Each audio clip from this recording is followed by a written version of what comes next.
আসসালামু আলাইকুম ভিউয়ার্স। বুঝতেই পারতেছেন আজকে কি বিষয় নিয়ে ভিডিও করতেছি।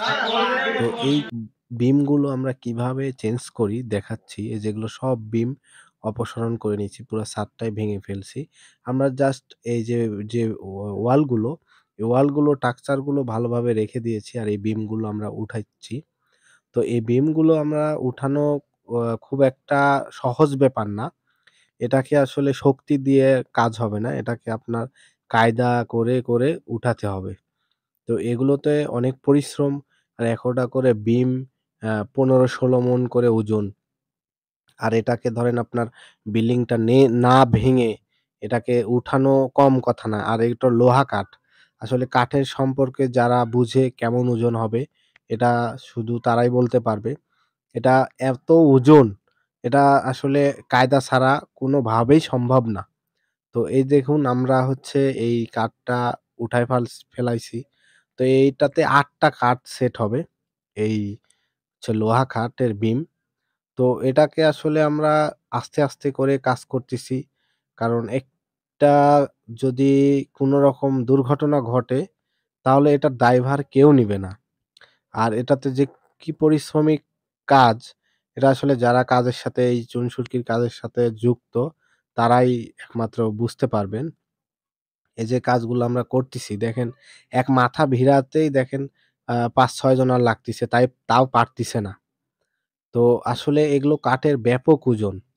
তো আমরা আসলে ৮ টা বিম বসাবো। বসানোর পরে এই যে মোটামুটি ধরেন আমাদের বিম বসানোর শেষের দিকেই। তো এই বিমগুলো কিন্তু আমরা সব একদিনেই বসাইছি। আর এই যে তুলসী এটা ট্রাকে করে নামায় দিয়ে গেছে তারা হচ্ছে লোহার ক্যারিং দিয়ে। মানে শিকল সিস্টেমে চেইন আছে, চেইন দিয়ে তারা নামায় দিয়ে গেছে। কিন্তু আমাদের কোনো চেইন নাই। আমরা জাস্ট হাতের সহায়ক বুদ্ধি খাটায় কায়দা করেই কিন্তু আমরা তুলতেছি। তো এটা আসলে এতটাই ইয়া টা মানে কষ্টকর কাজ আমাদের। সবচেয়ে এই কাজটাই করতে আমাদের কষ্ট হয়। যে বিমগুলো তুললে বসাতে এগুলো খুব ঝামেলা কাজ আরকি। কারণ এটার চারপাশে ওয়ালগুলা থাকে যেন কোনো রকম রিস্ক না হয়। কারণ একটু যদি রিস্ক হয় তাহলে ওই ওয়ালগুলো খুলে পড়ে আমাদের গায়ের উপরে পড়তে পারে। কারণ এগুলো তো ধরেন অনেক আগের প্রায় এটা ১৫০ বছর আগের বিল্ডিং। যদি একটা ইট আ খসে পড়ে তাহলে গোটা স্ট্রাকচারটাই আমাদের গায়ের উপরে ধসে পড়বে। তো এজন্য আমাদেরকে টাইমে সতর্কতাভাবে কাজ করতে হয়। আর এগুলো কাজও খুব ক্রিটিক্যালি ভাবেই আমরা করে থাকি। এই যে কাঠগুলো সেট করতেছি, আপনার প্রত্যেকটা কাঠ কিন্তু একরকম না। এটাকে মিলায় লিয়ে কাজ করতে হবে। হচ্ছে এগুলা জাতামাতা করে কাজ করলে কিন্তু হবে না। কারণ একটা গ্যাপের একেকটা মাপ আছে। প্রত্যেকটা গ্যাপের মাপের অনুযায়ী হয়। আর এটা হচ্ছে আপনার কাঠটা আছে হচ্ছে আ ১০ ইঞ্চি ওসার আর খাড়ায় আছে হচ্ছে আপনার ১ ফুট। মানে ১২ ইঞ্চি। আর লম্বায় আছে হচ্ছে ২০ ইঞ্চি ২০ ফুট এই কাঠগুলো। তো আমরা আসলে চুন-সুরকির কাজগুলো যদি নতুনভাবে বিল্ডিং করেন তাও করতে পারবো। আবার যদি এরকম পুরাতন বাড়ি কোনটা ধসে গেছে, এটা দেখেও বা ওটাতে স্ট্রাকচারটা ঠিক রেখেও আমরা কাজ করতে পারবো। আমরা সবভাবেই কাজ করে থাকি। দেখুন এই যে এই মাথাটা খালি তুলতেই আমাদের কতটা লোক লাগতিছে, কতটা পরিশ্রম আ আসলে করতে হয়।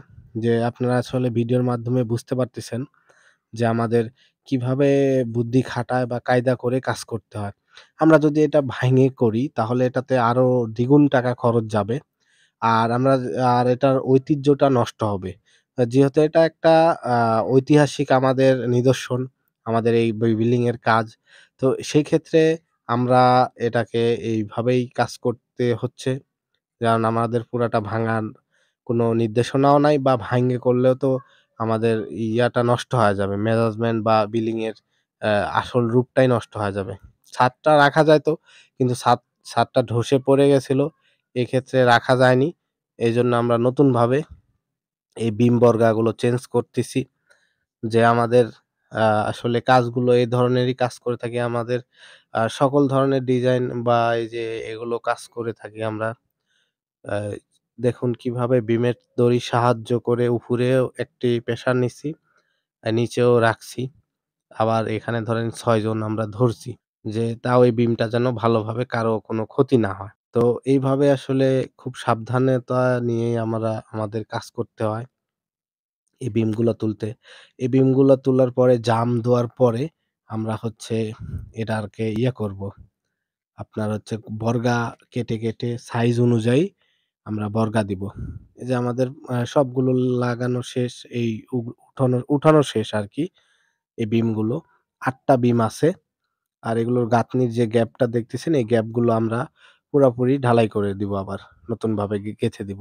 অনেকে বলতে পারেন যে, এই ইয়াটা কি আগের মতন হবে? আগের মতন চাপ নিবে?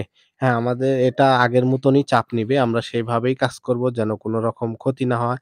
যেহেতু এটা একটা পর্যটক কেন্দ্র হবে বা এখানে আপনারা নানান ধরনের পর্যটক আসবেন। এটা আসলে কুষ্টিয়া রবীন্দ্রনাথের কাছারি বাড়ি।